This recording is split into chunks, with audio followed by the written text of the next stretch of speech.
Бул туурасында Умар радиаллаху анху айткан: эгер сен таңга жетсең кечти күтпө, кечке жетсең таңды күтпө, намазыңды убагында оку, колуңдан келген жакшылыгыңды, ибадатыңды, ихсаныңды кылып кал дейт. Эртең кылам, колум бошогондо кылам, ишим бүткөндө кылам. Мен бул жерде иштейм, мен тигил жерде иштеймин.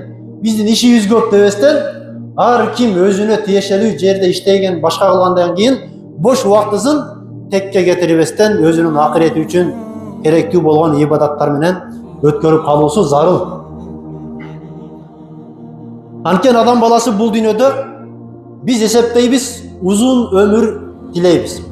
Аллах Таала жалпыбызга узун өмүр берсин дейбиз. Бирок өмүрдүн узун болушу маанилүүбү же өмүрдүн маңыздуу болушу маанилүү?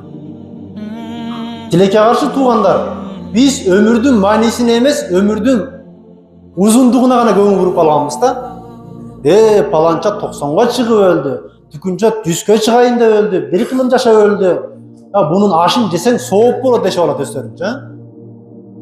Ал адамдын канчага чыккандыгы эмес, балким кандай жашагандыгын биз көңүл алышыбыз керек. Бул кандай киши эле? Намазы бар беле? Адам арамды билет беле? Сооп күнөөнү ылгайт беле? Ата-энеси менен, бир туугандар менен, коңшулар менен мамилеси кандай эле? Кудайдын акысын бергенби? Бир туугандарынын акысы бар, бала чакасынын акысы бар. Мына ошондуктан экен Аллах Таала узун өмүр берсе дагы, ошол узун өмүрдү дагы маңыздуу жашаганды насип кылсын. Ал эми Аллах Таала кыска өмүр берген болсо дагы, ошол өмүрдүн берекесин берсин.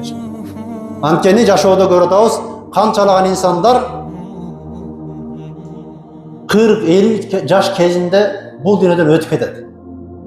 Бирок ошол 40-50ге чыккан инсандардын көпчүлүк бөлүгү 80-90га чыккан инсанга караганда, же балким 10 инсан кыла албаган, 100 инсан биригип кыла албаган инсандардын иштерин жалгыз өзү 40-50 жашында эле аткарып, элге жерге менетин сиңирип коет экен да.